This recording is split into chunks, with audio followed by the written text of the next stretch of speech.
Hello, everyone. And thank you for joining our event today, Justice and Accountability in Sudan, 1 year from the 3rd of June massacre in Khartoum. In light of current events in the US and around the globe, we'd like to acknowledge the extraordinary efforts of those seeking justice.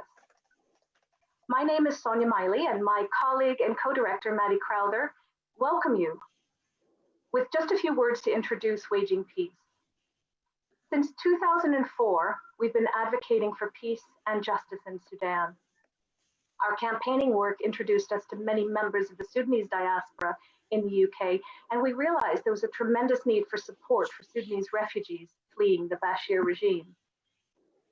So for 16 years, we've helped Sudanese asylum seekers in practical ways, like accessing legal help, fighting deportation orders, as well as training so that Sudanese can make their voices heard. Doing this work, we've earned a trusted position with many in the Sudanese community. In fact, we're the only UK charity to exclusively work with the Sudanese diaspora.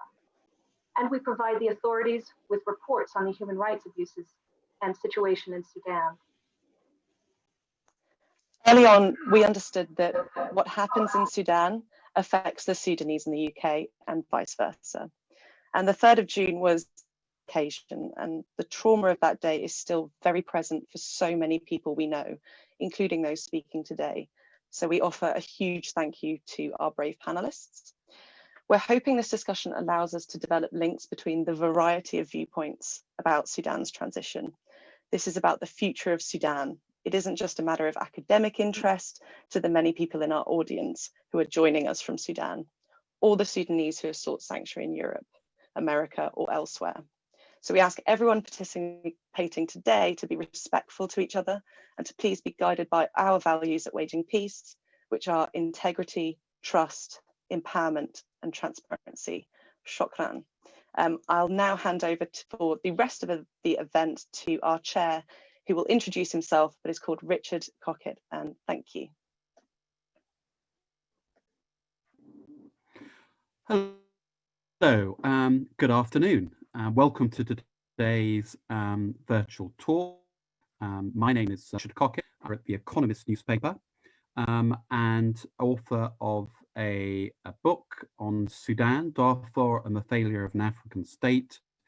For 6 years, I was Africa editor, and for better and for worse, spent a lot of that time in Sudan in between 2005 and 2011, long enough to see South Sudan being born.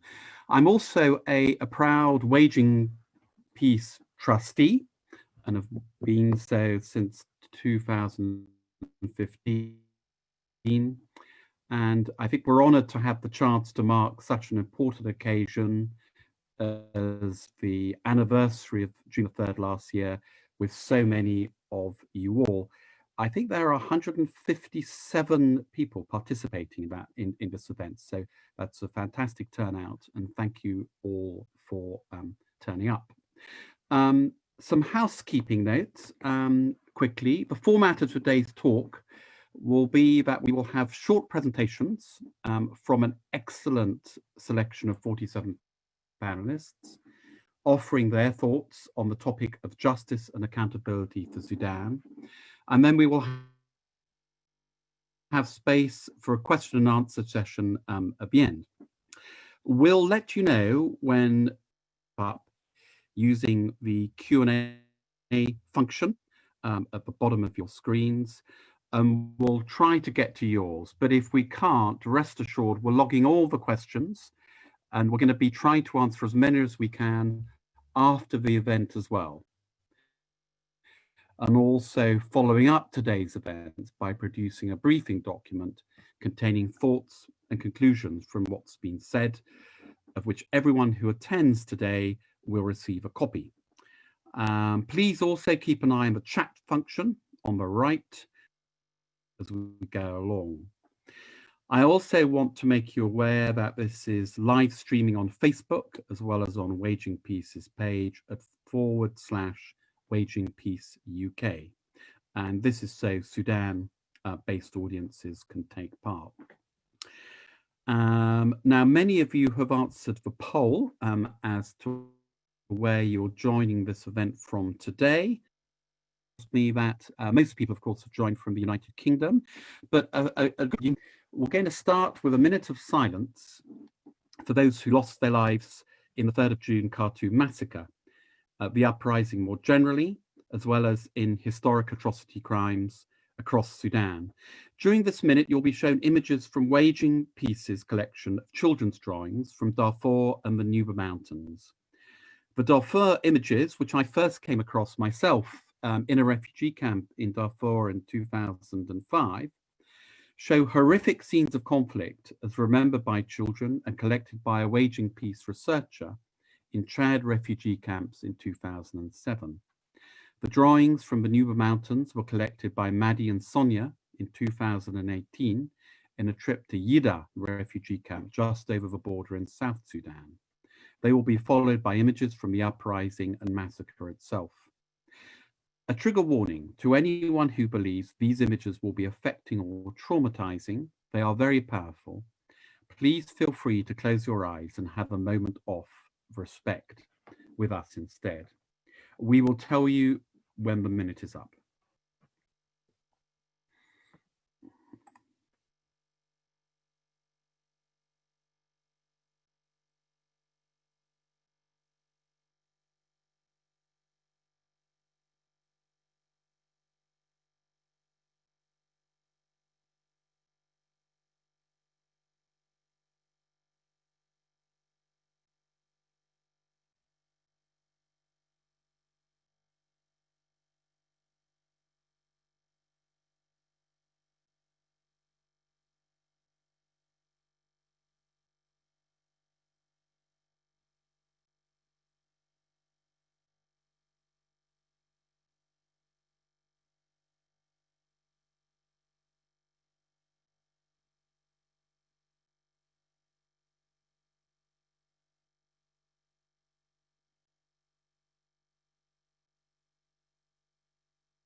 Thank you for sharing that with us. We're now going to go to our distinguished panelists, who I will briefly introduce and ask them to speak for no longer than 3.5 minutes. And we're going to start with Zahal Ibrahim, who's a human rights defender and a survivor of the 3rd of June massacre itself. Zahal. Hi, thank you for this opportunity. You give it to me, and I'm sharing with you that day, and I'm sharing my experience in this a horrible day. I've been in a sitting-in area in the headquarters, Khartoum. At that day, it's a sad day for all the Sudanese and for all the people. They just love the freedom, love peace. For all people, they just give themselves. For all people, they give themselves upright things.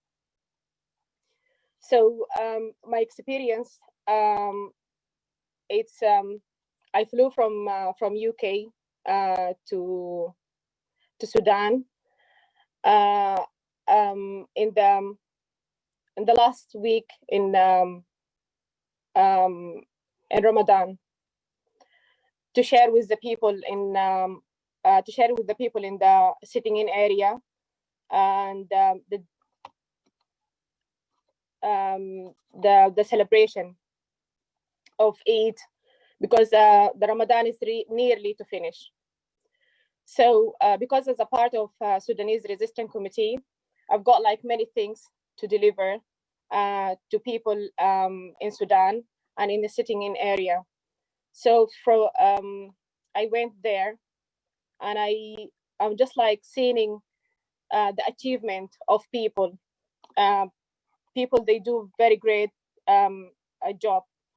When I've been in a sitting-in area, I'm developed all the hopes, and I just like push myself to feel happy and to share with them. So because the revolution is set for the 3 pillars: peace, justice, and freedom, peace, and justice, حرية, سلام, وعدالة. So this is many main things to deliver for these revolutions. From that day, I'm just trying to, because it's really emotion times, I'm just like try to share with you that's things.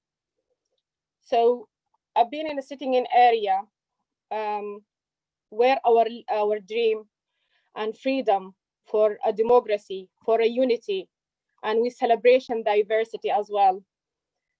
And I feel like this is the places we created by our own.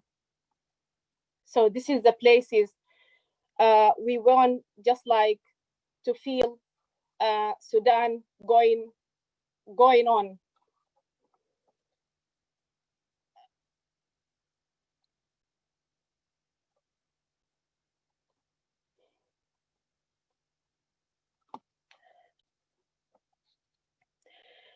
And that day, I saw many people in the sitting-in area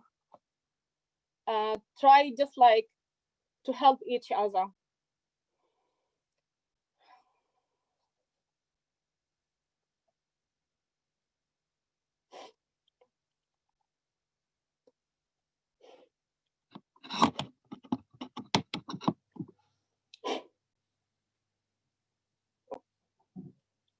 But I see many things is really horrible. I see hundreds of people killed, women raped,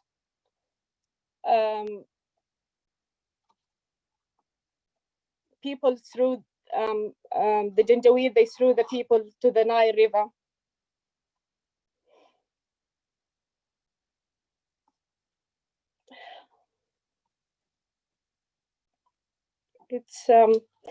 It's a sad day.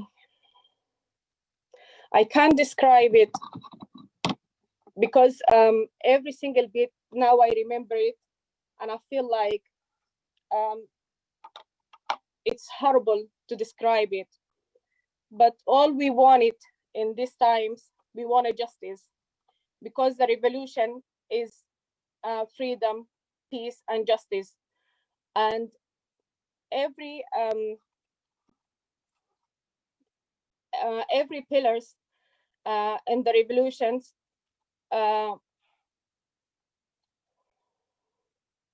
every pillars in the revolutions is for to get to Sudan to the bright life.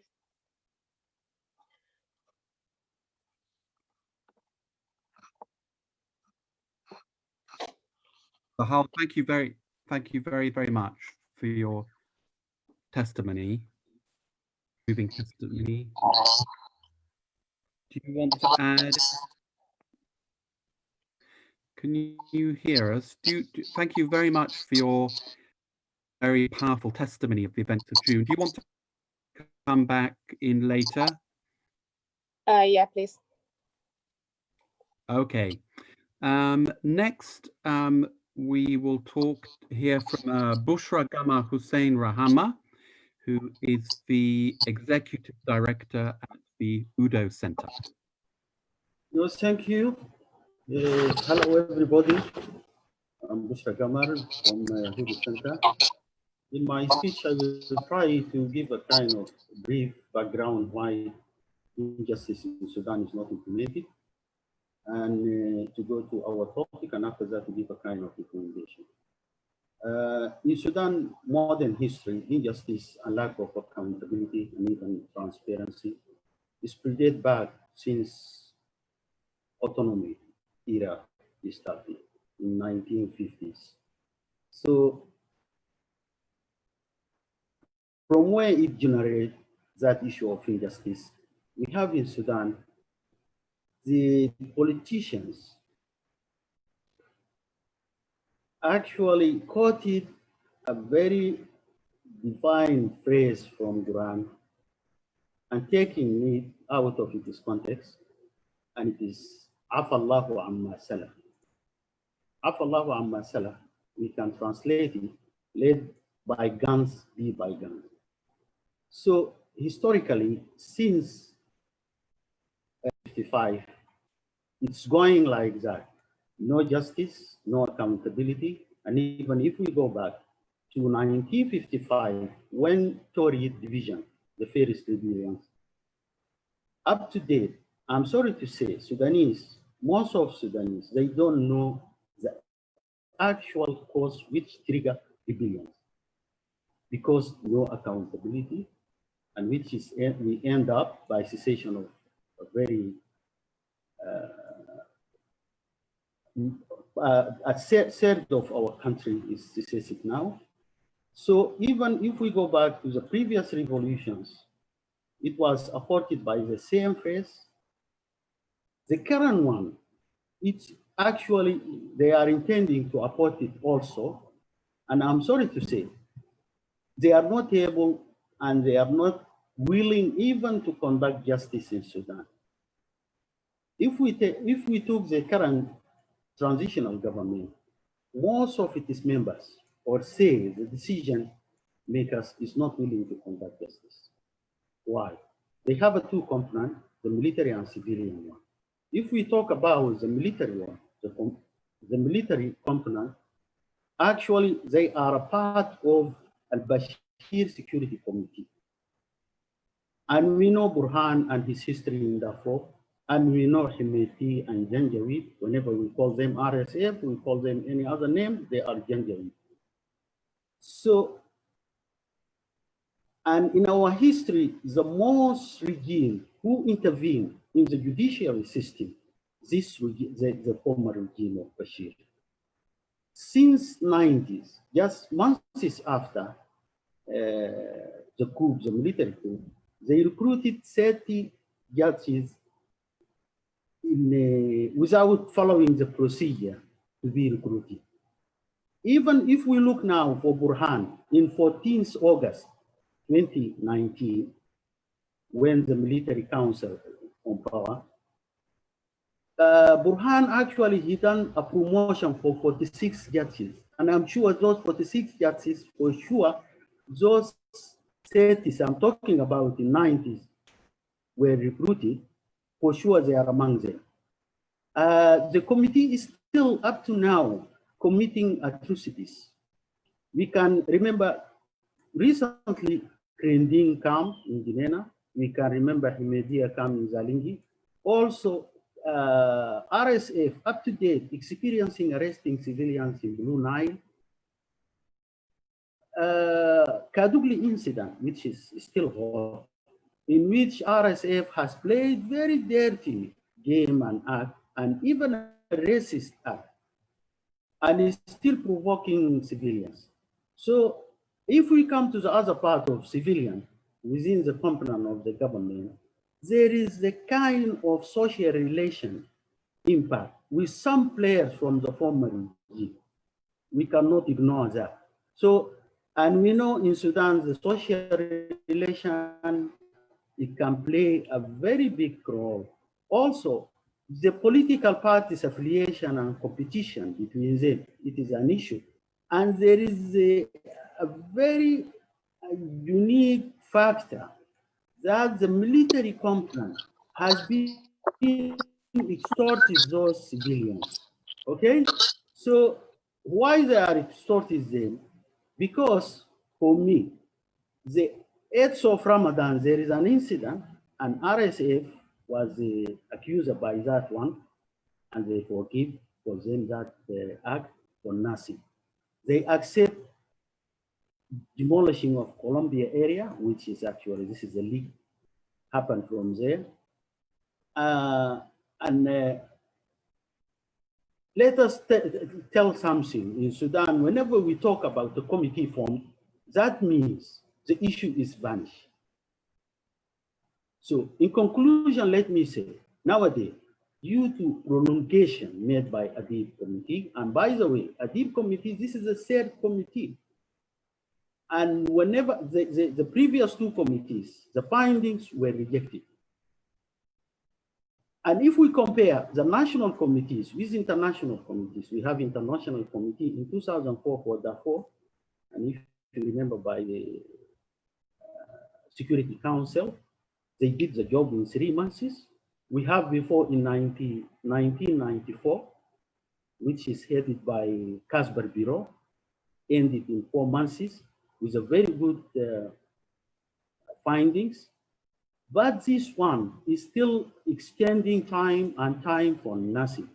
So we fear that we will end up, the detainees may set free for legal killings, because now you are keeping them more than 1 year without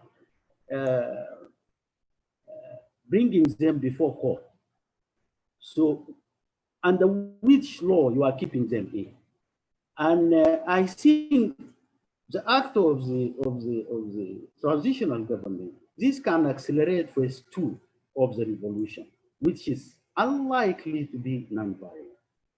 So, and we fear really now, we are fearing to have call it Sudan version of Hezbollah, because now the main power which we have it in Sudan, RSF, and this is actually alleged by many atrocities. So let me take this opportunity and give a recommendation for the coming donors conference. We think any fund or any donation should be conditioned with extradition of al-Bashir to ICC. And we believe assisting in implementing justice to seize whatever stolen money that has been deposited by those figures outside here. And we believe even in UK, there are some accounts belong to those guys. And we are supporting the UN mission, the expected one, and we believe should be supported financially and mandate-wise, and even to be in Chapter 7, it would be more better, in order to enable them make the needed reform for judiciary, military, governance, and civil service. Also, we believe in in-kind donation, not money, to be like in infrastructure, development projects, and mostly for the conflict areas, in order to have a kind of repatriation for those people who displaced. Also, we need to, for those guys who will meet, to revisit the trade policy with Europe to enable Sudan agricultural and natural product access European market. Also, we believe in a fair investment, mostly also in conflict areas, to rebuild those damage which has happened. And lastly, to look for Sudan debt and to see how can be used. Thank you. And thank you very much. Bushra, if you can hear me, thank you very, very much. You're welcome. You're welcome here. For those remarks, that's very helpful. So after that, we're now going to go on to Johanna Henry, who's the East Africa Director at Human Rights Watch. Johanna. Hi. Can you hear me all right? Right, good. So my name is Jehan. Hi, I work with Human Rights Watch and following Sudan for a long time. We did document in quite a bit of detail what happened last year on June 3rd, and interviewed dozens of witnesses and family members of people who were killed. And that research was very, I was so grateful to hear from Zohel at the beginning. I mean, I can understand and feel the emotion from the screen even. And people are certainly protesting today in Khartoum. We've seen quite a few of these repeated demands from family members for justice. So what is the prospect for justice? In our recommendations, we initially also did want to see an international independent investigation. As Bushra had mentioned, there have been plenty of them in Sudan, and we wanted to see something like that with findings and with transparency. As you all know, the government that was formed did agree to do an independent investigation, but it would not be international. It's domestic investigation. And so we worked with that and we said, great, but let's make sure it has resources and can observe international standards for an investigation. That means that transparency and protections for witnesses who testify and participate. And as you probably all know, this investigation committee has actually been widely criticized, and the families of the victims from June 3rd have come out quite strongly against it for being not just only slow, but not being accessible enough, especially for cases of sexual violence. We and others documented quite a few cases of sexual violence, and a government official recently released the number of over 60 confirmed rapes that occurred in that crackdown. So this is obviously a very important feature of what happened and for seeking justice. So the families today have said that they would like to see the report of the investigation committee be presented within a week's time, and to see progress from the Attorney General and the other authorities. I believe they're also asking for a special prosecutor body, a sort of specialized prosecution. These are all recommendations that we've also backed and supported and reiterated. And I think, you know, the key here is to really press the authorities to do what is possible in Sudan. In fact, despite many problems in the legal system, crimes against humanity do exist in the criminal laws of Sudan. So it is possible to work with those tools. Immunities can be waived. At the end of the day, it really is about political will. The question here is, are the authorities really interested in looking at the greatest levels of responsibility and looking at the highest levels of responsibility for this, meaning going all the way up the chain? So the Rapid Support Forces clearly involved in this. Their commander is the deputy chair of the Sovereign Council ruling the country. So this is a real test for the transition to see how to press forward on these demands for justice. I don't want to talk long because I think many of these ideas and recommendations perhaps you're hearing today from other people. But I want to mention that in the quest for justice, the prosecutor we found in Khartoum has a very ambitious list of cases going back to the beginning of al-Bashir's regime. And there are files opened for many different issues over the years, including the atrocities in Darfur. But how they can accomplish investigations and bringing charges for these very complicated cases is a real question. Resources are needed. Trained prosecutors and staff and investigators are needed. And cooperation with the ICC is a key part of this. So handing Bashir over to the ICC, in our estimation, is no less urgent now than ever, and it should be done. But it represents a small part of the larger accountability needs and justice landscape in Sudan.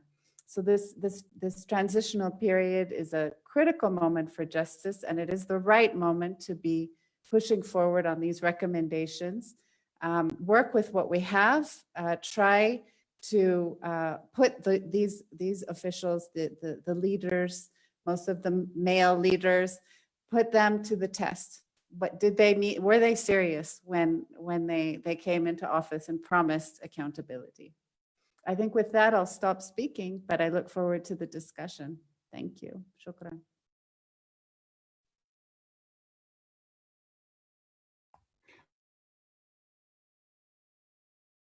Thank you very much, Jehane.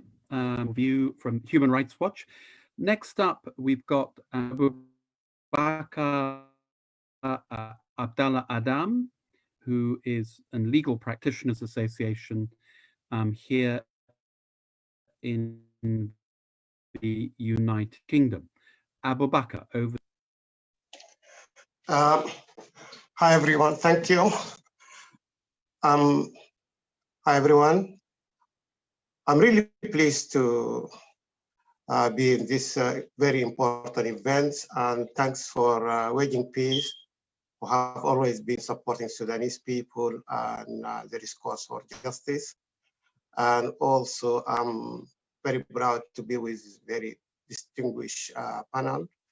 And my thanks and respect to the people of Sudan and the people who sacrifice their life for freedom and justice. The quest for justice and accountability in Sudan has been ongoing for years and years. For over 30 years, since the Islamists took over power by Coup d'etat back in 1989, people have been suffering, as the people of Sudan have been suffering just injustice and horrific mass atrocities and serious crimes, including international crimes, not only in Blue Niles, the Nuba Mountains, or Darfur, but all over Sudan.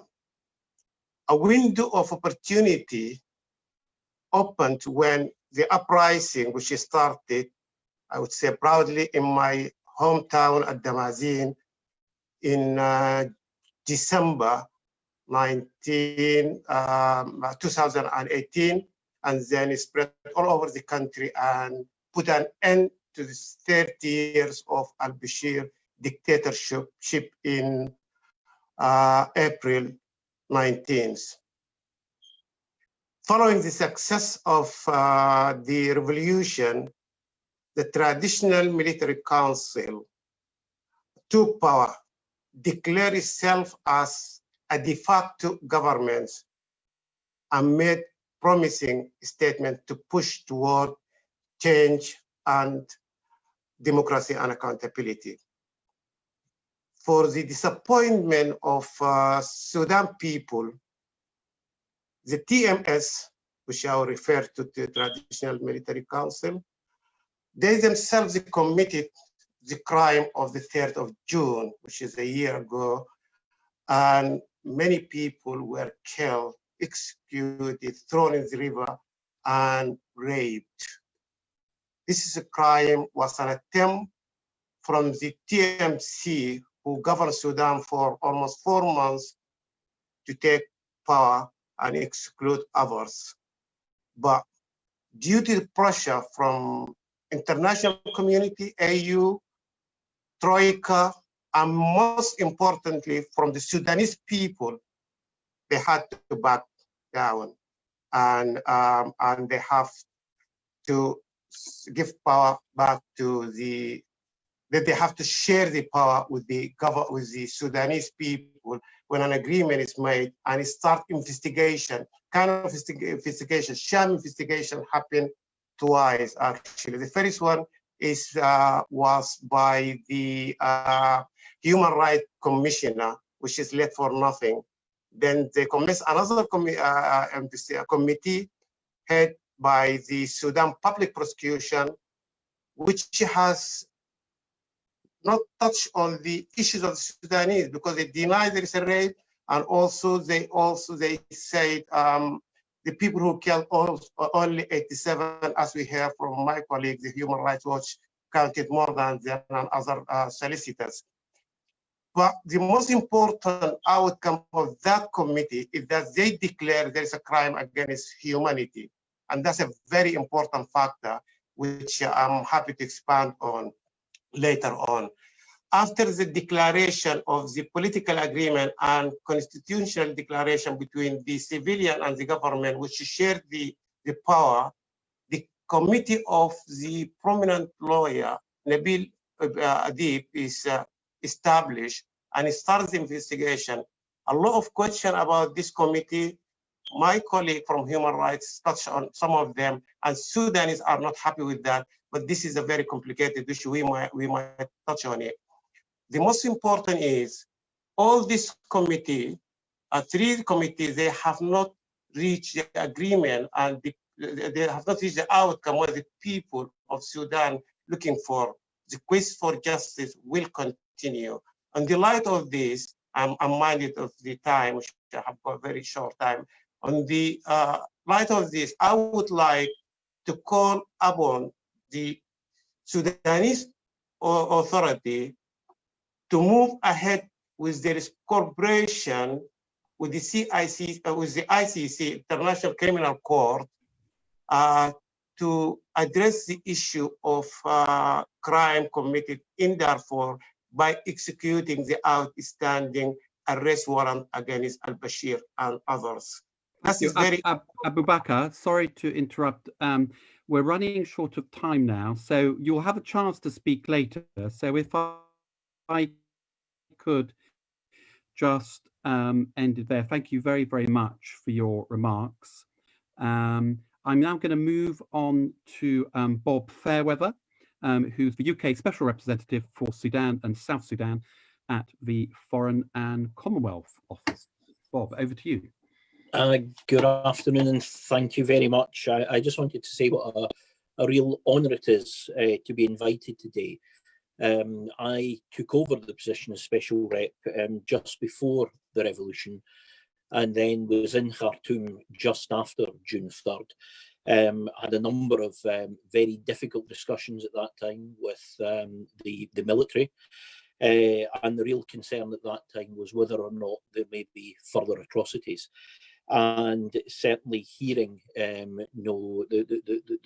comments today takes me back to that time, that terrible time, and also to a number of the presentations and comments that I when I was speaking to diaspora in the UK at that time, we reached out to them. But I think probably what's best for me to do today is to try and maybe cover what the UK is trying to do and where we are. And many of you will probably have seen the tweets that our Ambassador Irfan and our Minister issued today.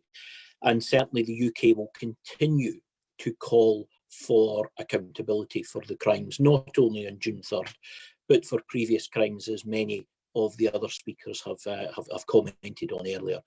I think the important thing is, and not to try and repeat what others have said, is any accountability mechanism must be transparent, must be clear, and must come out with recommendations, etc., which can be followed up on. And as the previous speaker just said, we know that Nabil Abid is undertaking his investigation.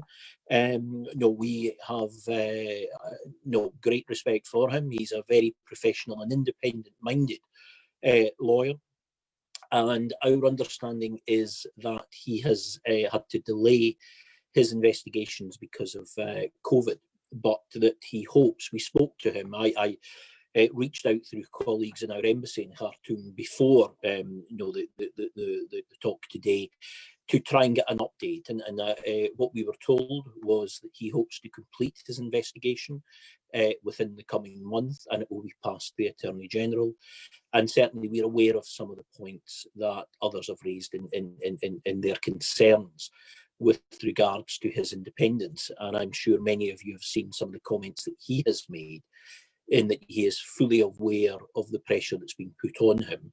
And we will continue to press him and also members of the interim government in Sudan to ensure he is allowed to complete his report, that it is an independent report, that it takes account of all the complaints and all the different aspects of June 3rd, and that he is allowed to come forward without any interference. And we will continue to press that point, and hopefully, fingers crossed, we will see an independent report going through the Attorney General, and that they will be able to then follow up. I think the other point, one of my other speakers mentioned the Friends of Sudan, the Sudan Partnership Conference. We will continue to work with colleagues to ensure that Sudan is getting the relevant support, etc. And we will also, as I said at the beginning, continue to call for justice for all Sudanese. And certainly I think with so many other issues happening around the world and the problems we are seeing, it is so important that people see justice being done. And if Sudan is going to move forward, that needs to happen. I've just got the message to wrap up, so I will wrap up there. Thank you. Thank you very much, Bob Fairweather there, the UK Special Rep to Sudan. Our penultimate panelist is Charlie Loudon, who's the International League Advisor at Redress, and he's leading Redress's work on seeking justice for survivors of torture in Sudan. Charlie, over to you. Thank you, Richard. The 3rd of June massacre was one of several brutal responses to peaceful protests in Sudan over recent years. Like the 3rd of June, many of the others also resulted in killings, in torture, in enforced disappearances, and other human rights violations. To pick just one other example, there's the case of Safia Ishaq. She was raped in 2011 by members of the NISS after she participated in a demonstration. Her abusers have never been held to account, and she's never received any form of justice for her case. Safia is one of a number of torture survivors that Redress, the organization I work for, represents. We've been working in Sudan alongside other NGOs and lawyers there for the last 2 decades. Based on our discussions with our clients and with our partner NGOs, we see 3 priority areas for addressing the legacy of human rights violations in Sudan, including the 3rd of June massacre. First, a thorough transitional justice process is crucial to healing the wounds of the past. This needs a strong basis in legislation, and it needs to allow the opportunity for victims, for their communities, and for civil society to play a role in its design. It needs to meet the specific needs of the Sudanese people, including taking into account local forms of dispute resolution. But international experts should also be given the opportunity to provide input so that lessons learned from elsewhere are taken into account. Second, legislative reform is necessary to ensure that torture and other human rights violations are properly defined and criminalized under Sudanese law. The current immunities from prosecution that Jahan mentioned, which apply to those responsible for many of the acts we've been discussing today, need to be removed. And amendments to the National Security Act, the Criminal Act, and the Criminal Procedure Act are key priorities. Finally, changes are also needed to ensure that the institutions that carried out and facilitated these crimes in the past are subject to wholesale reform. New policies and new training need to be put in place within the security services, within the police and the armed forces. Recent changes to the name and the remit of the NISS, now the General Intelligence Service, appear promising, but they need to be more than simply cosmetic.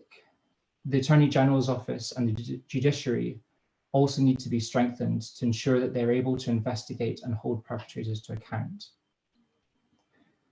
The transitional government in Sudan should be applauded for the progress it has made so far, but it cannot do everything on its own. Support is needed from other states, from the African Union, from the UN and others. Key priorities include technical assistance and financial support. Civil society, both national and international, also has an important role to play in amplifying the voices of survivors, in highlighting positive progress and maintaining pressure. These contributions are all crucial to achieving genuine and long-lasting change. Thank you, Charlie. That was very good, very concisely put. Lastly, our last guest is Al-Bashir Idris, who's a human rights and community activist serving the growing Sudanese diaspora based in Wales. Al-Bashir, over to you. Thank you very much to the chair, and thank you very much to the distinguished guests and panelists for sharing your experiences on the June the 3rd massacre and how we can approach and go about it. Now, the 3rd of June massacre is a disdain in Sudanese history and memory to all of us, especially last year. The way we saw live videos of the brutality that they enacted on the citizens peacefully protesting outside the military HQ. And it was not a scene that we would like to see repeated again, especially in our country's future. Now, when it comes to regarding justice and accountability for Sudan, we have a very long way to go. However, being part of the diaspora of the youth, I genuinely believe that we can eventually make it there. Especially with this new grassroots kind of level of thinking, I see that the youth are taking forward, especially we'll take that forward into the future. And hopefully implement those when it comes to the state, as we will become the future eventually. My beliefs are that I even walked from London to the ICC in Den Haag for 6-7 days to hand deliver a letter to the ICC with hard, clear evidence and proof of the war crimes committed in Darfur during the period and still up till now. And then was privileged enough to have a discussion and meeting with the senior lawyers within the ICC, discussing the ongoing events and what can be done further. And so we've learned a lot over this past year. Our hearts were crushed, our spirits were disdained, and yet I genuinely think that every Sudanese person has come back stronger and learned from the lessons of then. And that is not to give the government or any organization that is, such as the RSF that is currently part of the government, we don't give them that much chance to take fully control. Though we are in very special circumstances now with COVID, and the military is kind of, well, the whole state is kind of slowly maybe reverting back to that police state that we need to move away from, and more into a democratic one. We're just hoping that this kind of military police mindset isn't further entrenched into the state or entrenched to the people's minds. But I'm feeling positive and very hopeful, and can't wait for a very fruitful discussion onto what we can share and where we can see the future of the country going. Thank you very much. Thank you, Al-Bashir. That is a positive note to end on.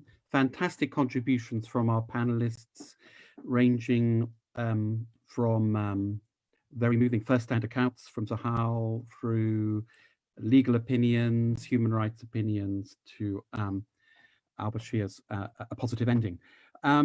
So now we're going to move on to the discussion portion of this event. And we've had everyone firing in questions, both here and on Facebook. And if you are going to submit a question, we've got two things to ask you. Could you please note your affiliation? If you belong to an organization, a lobby group, or a union of some sort, please do tell us what it is. But just before going to the open questions, we're going to go to Adriana Frick, I think, from Physicians for Human Rights. which is an organization which produced some seminal reporting on the events of June the 3rd, the massacre last year. And they produced a report called Chaos and Fire, an analysis of Sudan's June the 3rd, 2019 Khartoum massacre. So I think we have Adrienne ready to talk. Is that correct? Yes, thank you. My name is Adrienne Fricky. Terrific. My name is Adrienne Fricky. Assalamu alaikum wa ahlan wa sahlan fikum.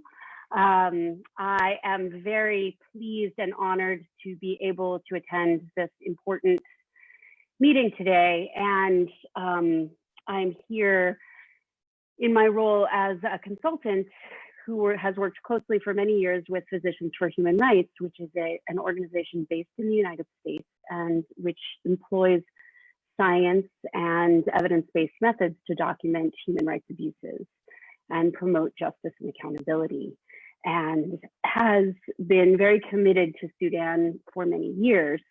And my question, Mr. Loudon very eloquently spoke to his perspective, or Redress's perspective, about the role of international NGOs, but I would love to hear from the community activists what role can and should international NGOs play to support justice and accountability in Sudan? Because I think that's the big question, certainly, that we wrestle with at PHR, how best to support the work of human rights activists. Thank you. Thank you, Adrienne. That's a good question. Who would like to take that out of our panelists? Loudon, do you want to go first on that one? Sorry. Abu Bakr?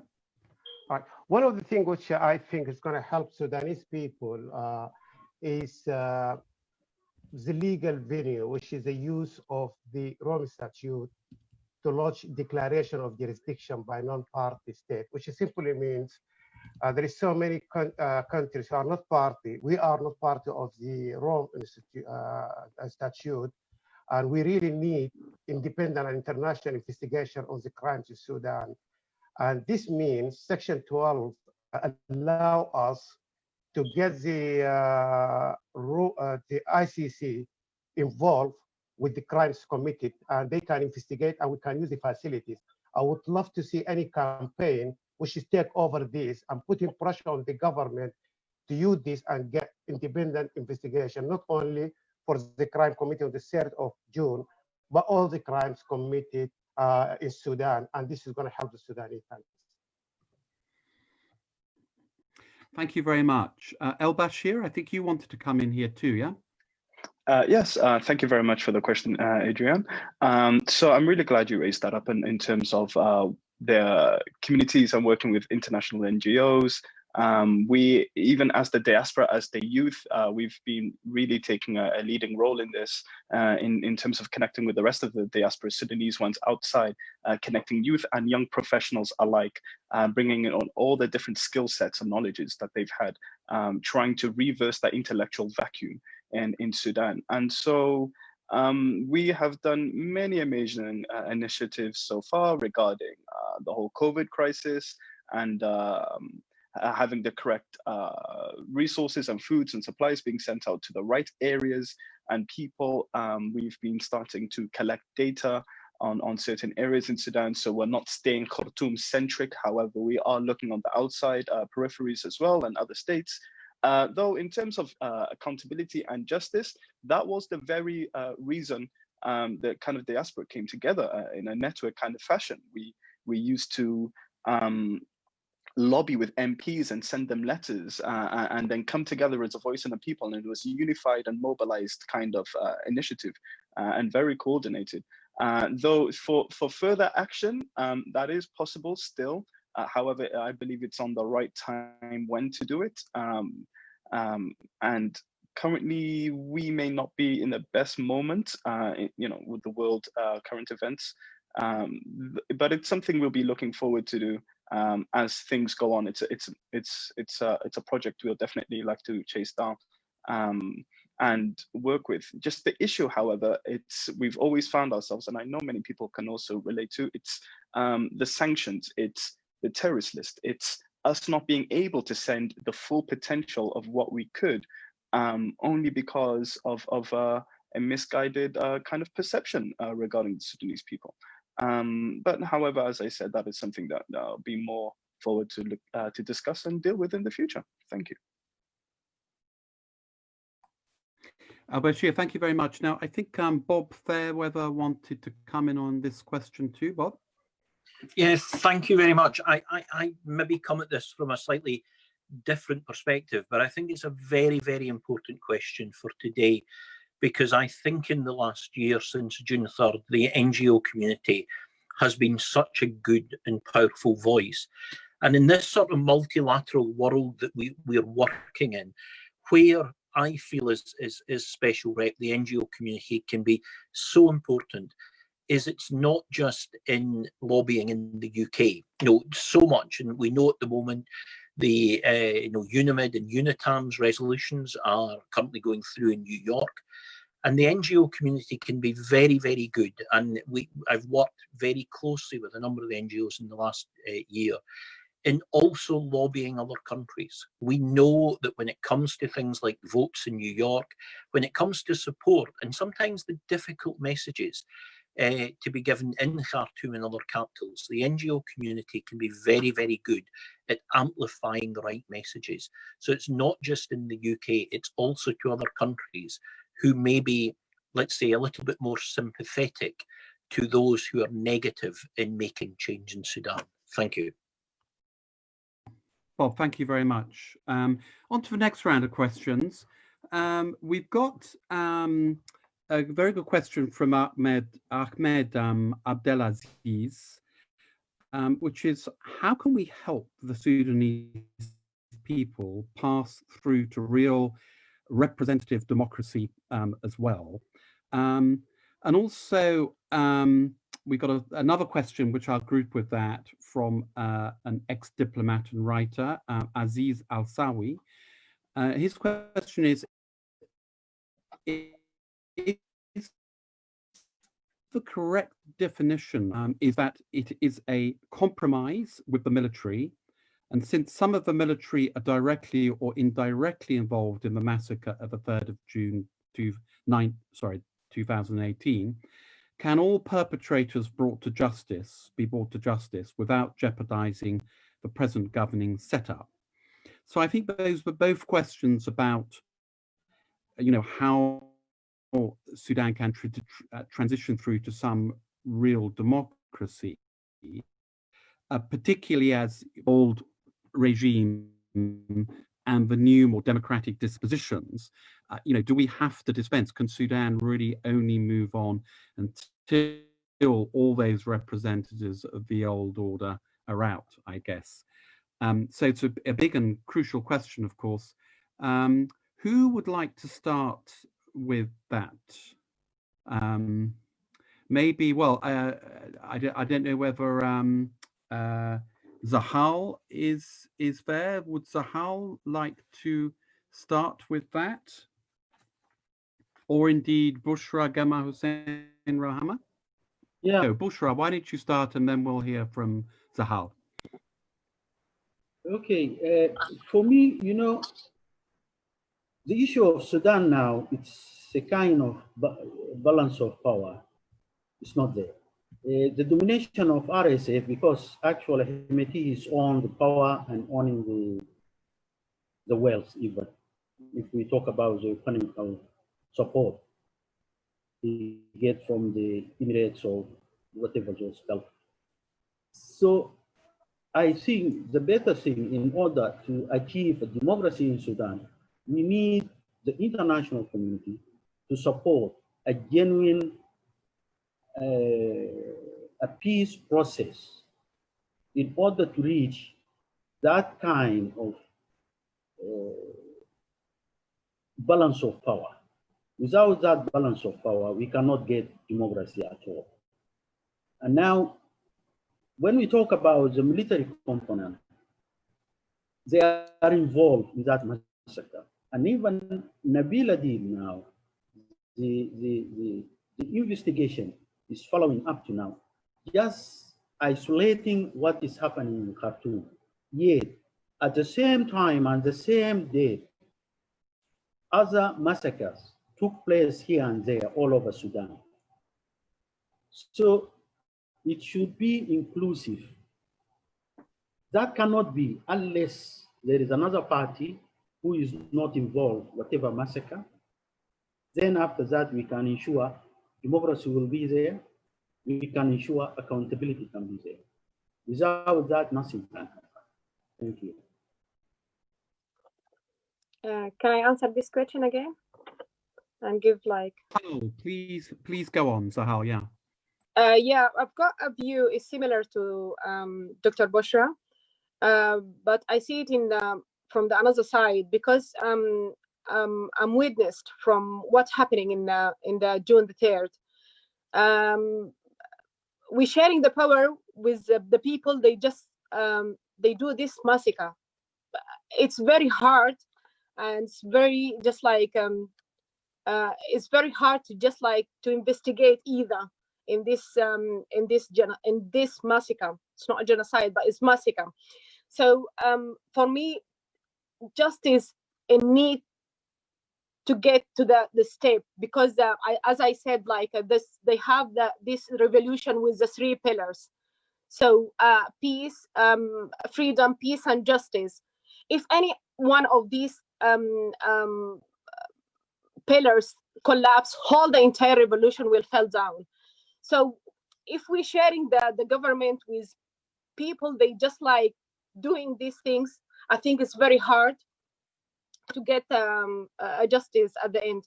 So this is my view, because I'm witness about what's happening. The Janjaweed surround the massacre, they do the massacre, and also they admit they do this. Like in the 3rd of June, the announce is coming by something is happening when they organizing something. So if they supposed to defend the people, why they kill us? And no, I'm just like really in the aside, which is I can see the justice it will never happen any times, because we're sharing the power with military. They do this. Thank you very much, Sahal. Do any of our other panelists want to comment on this important question about transitioning to democracy? I don't know whether Bob Fairweather, do you have any views on that? Thank you. Yes, I know one of the other panelists mentioned earlier about the steps, the positive progress that had been made in a year. I think the international community just has to keep ensuring that progress is made. There are certainly concerns. There are certainly, as the 2 previous panelists advised, that there are certainly concerns of how far they can go. But provided we keep pushing, you hope that they will continue, and you hope that the current report will come out with something which is acceptable and transparent. And one of the other panelists mentioned peace. We are involved with the talks that are ongoing in Juba. I have calls tomorrow with Yasser Arman and the SPLM tomorrow, and we're following them as well. And certainly we are pushing all sides to try and make progress in peace. But part of that is also justice and accountability, because you will never get lasting peace in any of the areas of Sudan unless you get that transparent accountability. So the international community will continue to do this. And again, we had a call yesterday, a Friends of Sudan call, and certainly there is an acknowledgement that we cannot ignore in the continued work, the peace talks that are ongoing in Juba. But they are also part of this hopefully positive steps forward in Sudan. But obviously, as we are all aware, the jury is still out. There is an awful lot of progress that still has to be made. Thank you. Yeah, so I'll just quickly say, so regarding the transition to real representative democracy, I definitely think strengthening our civil society and strengthening those institutions we'll find in our civil societies will definitely be a way forward. And we not only adapt a culture of transparency and democracy with the state, but also with those civil societies, with the schools, with high schools, universities, religious institutions, things that we used to share before in the past. We adopt a culture of that, and that would like trickle down from the state, or rather be built up from the bottom up. And I genuinely believe with a new kind of model, through electing citizens for simple kind of matters, it can take us further than we thought. Thank you. Thank you very much, Al-Bashir. I'd like to move on to the next questions now. We've got an interesting, we've mentioned the ICC a little bit, the International Criminal Court, and we're lucky that we have now have a copy of the International Criminal Court, and Edward, Jeremy, and Jared. We apologize as Richard has a low bandwidth, but Jared, if you wanted to come in now. Thanks, Sonia. It's Edward, Jeremy here, if you can hear me. Yep, hi Edward. Okay, I didn't know if you both were together. Thanks. So good afternoon. My name's Edward Jeremy. I'm a trial lawyer on the Darfur team in the Office of the Prosecutor of the International Criminal Court. Thank you for the opportunity to participate in this important event. I'm just going to make two or so very brief comments in relation to jurisdiction of the Office of the Prosecutor and in relation to our outstanding arrest warrants, which I hope will be pertinent to these important discussions. In terms of our jurisdiction, as I think most people will know, the Office of the Prosecutor has jurisdiction through a referral of the Darfur situation that came from the United Nations Security Council in 2005, and that was through Security Council Resolution 1593. This resolution provides the ICC prosecutor with jurisdiction over events in Darfur since the 1st of July 2002. So the geographic scope of that jurisdiction is limited to Darfur, although the temporal jurisdiction is ongoing. Now, in relation to that referral, the prosecutor, as a number of you will know, addresses the Security Council every 6 months. And given my time here is short today, I would invite those who are interested in the current activities of the Office of the Prosecutor in the Darfur situation, including in relation to our cooperation activities.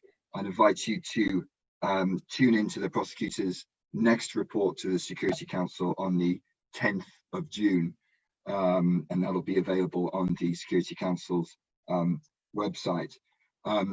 Just also to add that, as I've mentioned, our jurisdiction is limited to Darfur, so it doesn't include, for example, the 3 June events in Khartoum. The prosecutor did, on her 19th of June 2019 speech to the Security Council, take the opportunity to strongly condemn those events. And as I think Abu Bakr mentioned, one potential future option for the court to have jurisdiction is through a 12-3 declaration. Lastly, just in relation to the arrest warrants, just to clarify, there are 5, the warrants are outstanding in relation to 5 individuals. That's Omar al-Bashir, Abdul Rahim Hussein, Ahmed Haroun, Ali Kushaib, and Abdullah Banda. Those warrants remain in force. Sudan remains under a legal obligation to execute those warrants and surrender the suspects to the ICC. Alternatively, the ICC is a court of last resort. There is the option, pursuant to the principle of complementarity, for Sudan to demonstrate to the court that it is able to genuinely investigate and prosecute the 5 suspects for the same crimes that we are investigating. But that has not yet taken place. And so the situation right now is that those warrants are outstanding and Sudan is required to execute them. Thank you. I'm going to briefly pass over to my colleague, Jared, who will update on the investigation side. I'm an investigator with the Office of the Prosecutor on the Darfur case. I want to reiterate what Ed said, and also that the investigations into Darfur itself are ongoing and have actually never stopped. This is despite some belief to the contrary over recent years.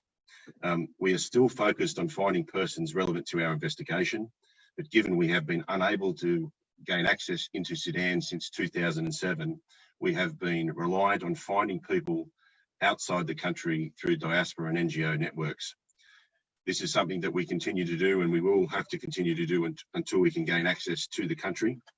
And currently we're focused at the moment on the original investigation, which is the persons who witnessed incidents in and around Wadi Salah in what was then Western Darfur between 2002 and 2005. Many of these people have since left Sudan and now reside in countries where we can interact with them.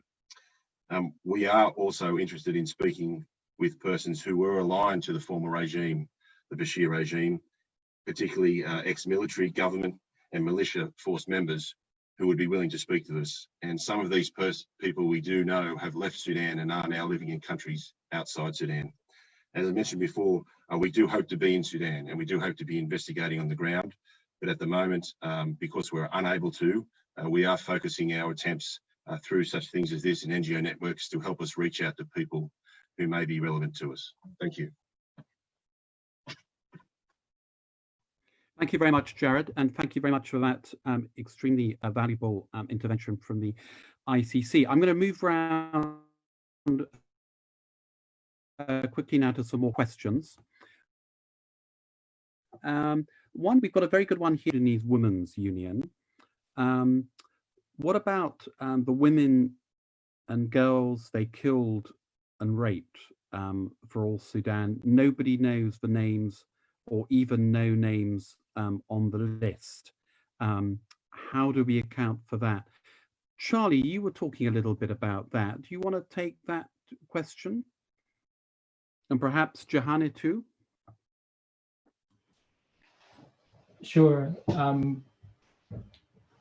So one aspect that we've been looking at on accountability for the crimes in Sudan, and that includes the sexual violence against protesters over numerous years in Sudan, is focusing on a number of individuals who we understand were responsible for that are not necessarily in Sudan now. So speaking less about the 3rd of June massacre, but speaking about other similar crimes that have taken place over the last number of years in Sudan.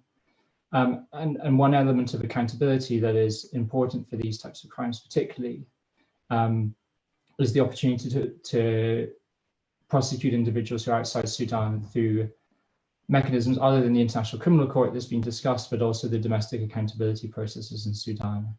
And so it's important when we're having these discussions, I think, to think about the other possibilities that exist, such as seeking extradition of Sudanese nationals back to Sudan from other countries, or pursuing criminal processes such as universal jurisdiction, which allows third countries to prosecute individuals who are responsible for sexual violence as a form of torture, but other forms of international crimes as well.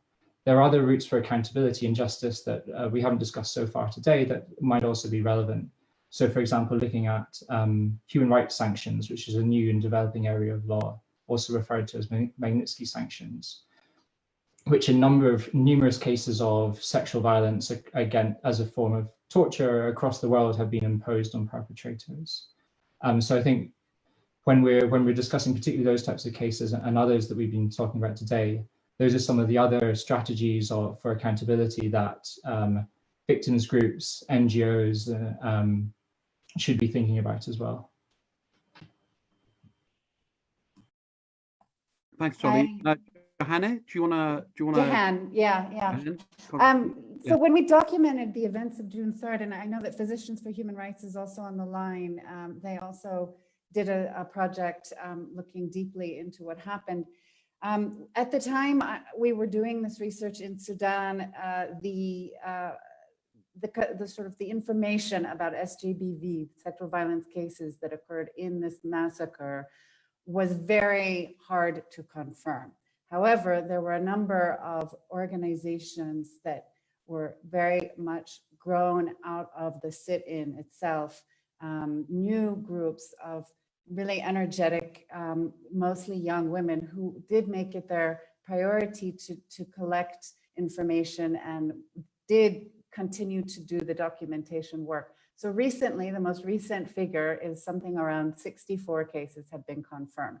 And this figure comes from someone who used to be part of that community, but is now has a role in the transitional government.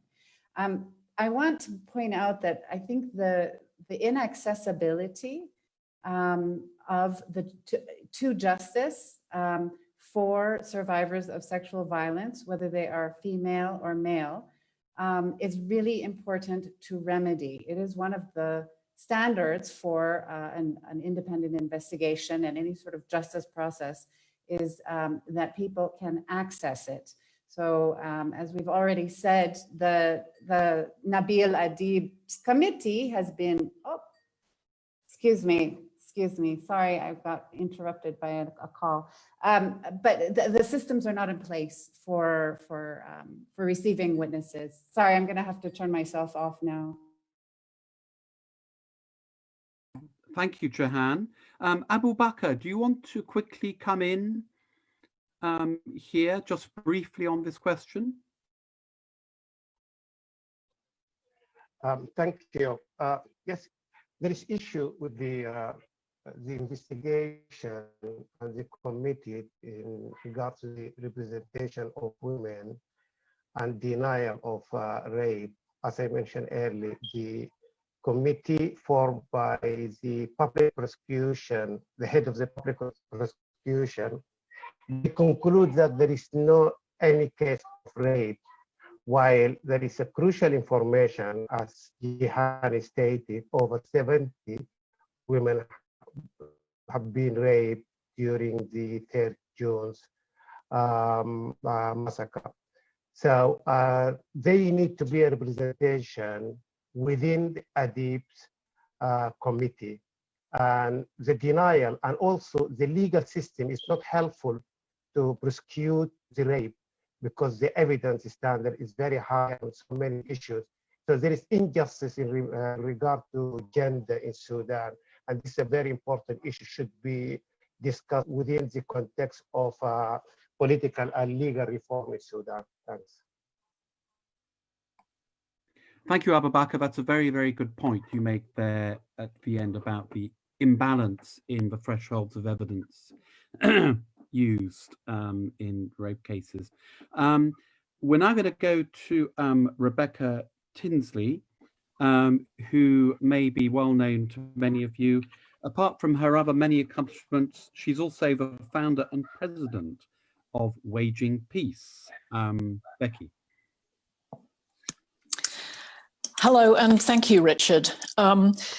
I visited Darfur in 2004 at the height of the genocide, and I interviewed people in a camp in El Janina, and they told me about the decades of racism and marginalization and persecution that non-Arab Sudanese had endured, not just in Darfur, but across Sudan.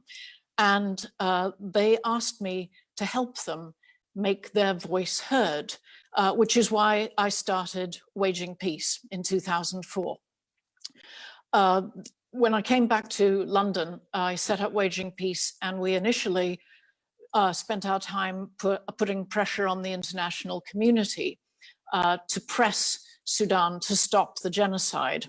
But it then became very clear that there were a lot of Sudanese dissidents and refugees in the United Kingdom who needed our support. And Waging Peace then transitioned a little more into trying to serve the Sudanese community. And I want to take this moment to thank our team, which is Olivia, Maddie, and Sonia, for the incredible work that they have done over the years for literally thousands of Sudanese.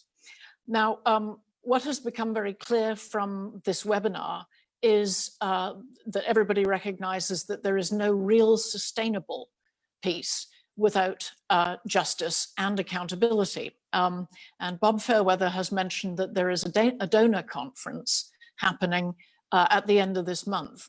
We believe that it's very important to remind elected representatives, whether you are in the UK or elsewhere, to remind them that in order for genuine accountability and justice, we need to make sure that the Transitional Justice Commission has money that is specifically allocated to it, so that the funding does not get lost. What's important, we also believe, is that this Transitional Justice Commission should hear from Sudanese in the diaspora and survivors from across Sudan, from all communities. We also think it's incredibly important, apart from having an opportunity for everybody to tell their story, which is an essential part of healing. We also think it's important that everybody realizes this is not a quick fix. This is not going to happen quickly, and that this commission must be prepared to take evidence for as long as it takes. Now, I should also mention that one of the things I did that when I came back from El Janina is I wrote a novel about Sudan. It's called When the Stars Fall to Earth, and it is available in both English and Arabic. It's on the syllabus at several universities and schools, so I hope that future generations are going to understand the history of what has happened in Sudan. Now, I'm going to get to the bit where I ask you to do things.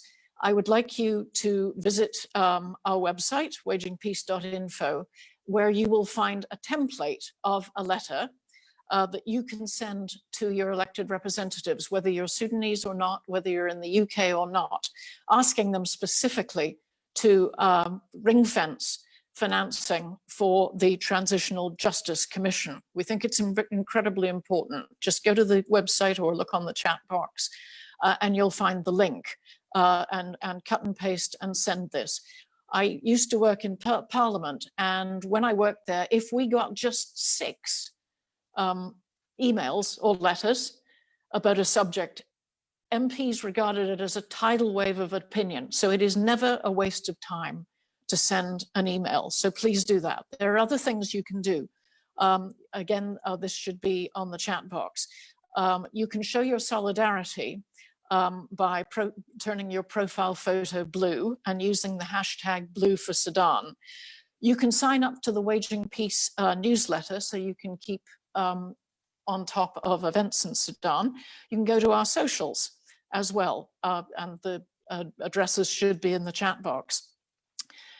But also, the work of Waging Peace needs to continue now as much as ever, and that takes money. So if you are able to donate, we would be incredibly grateful for that. Please do.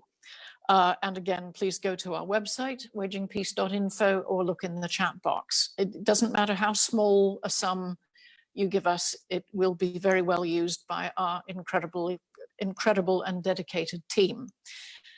Finally, if we all play our part, keeping up the pressure on the international community, then I believe that one day there will be justice for the people who gave their lives for a free Sudan.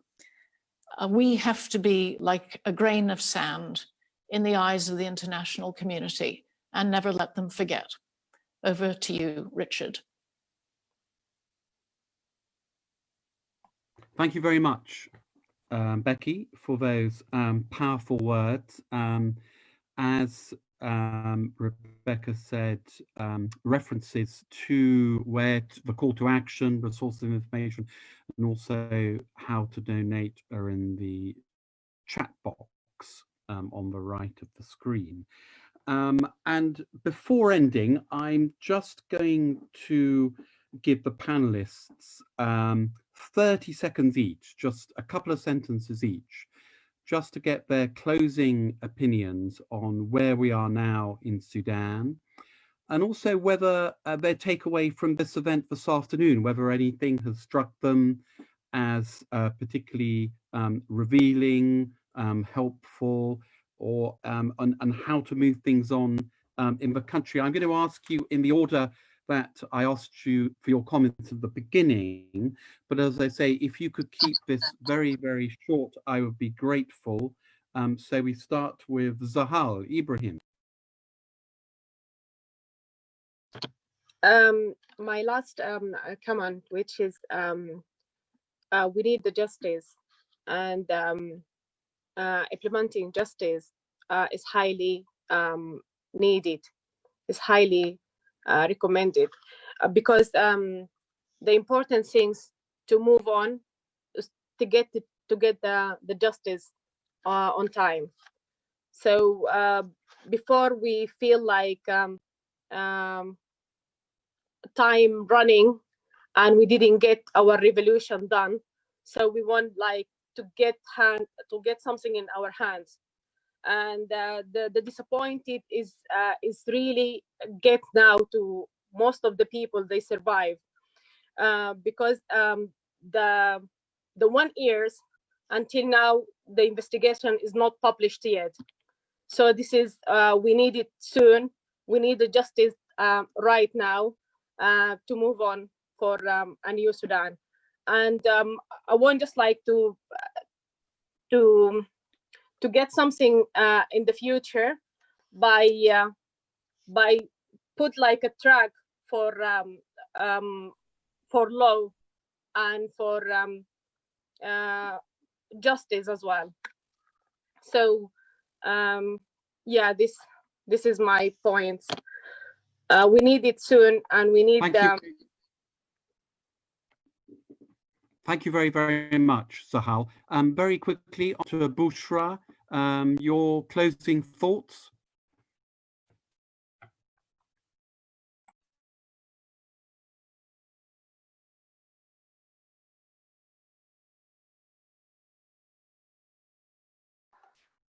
Bushra, you're on mute. Yeah, Bushra is on mute. Okay, sorry. Thank you for Wage and Peace. Thank you for your great job. And we believe together we can make things happen. Thank you for you all for breaking this silence. Thank you. Thank you very much, Bushra, a model of conciseness there. Jahan? Richard, Jahan had to pop off to a media call, so she sends her goodbyes and her thanks. Okay, Abu Bakr? Thank you so much. The serious crimes committed in Sudan must not go unpunished. And the peace and security of Sudan is a part of the peace and security of the whole world. And this is a great revolution. We need support of the international community to make the change which the Sudanese people deserve. Thank you. Thank you very much, Abu Bakr. Bob Fairweather, your closing. Thank you, and thank you to all the other panelists. We must not forget the crimes that were committed, but justice does take time, and we must give the reformers in Sudan that time. Thank you. Thank you very much. Is Charlie Ludon? Are you there? Do you want a closing thought? Yes. Thank you, Richard. And I wanted to reiterate one point that's been made already, that justice and accountability are, of course, crucial in their own right, but there will not be a long-lasting peace in Sudan without them. And so if we want to see a transition to a peaceful and democratic Sudan, it's crucial that we get the justice and accountability processes right. Thank you very much. And lastly, Al-Bashir Idris. Thank you very much. And my words were to be echoing many of the words of the panelists. Knowing is not enough, we must apply, and willing is not enough, we must do.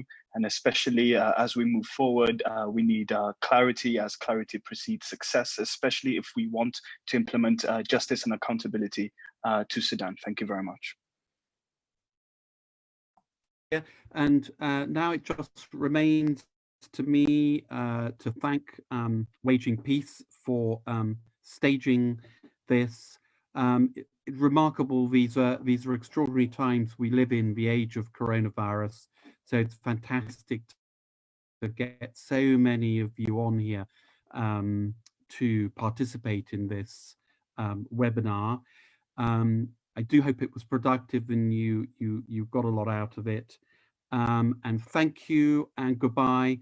Hopefully on the anniversary next year, some of us might be able to meet in person and discuss it. Okay, thank you, goodbye.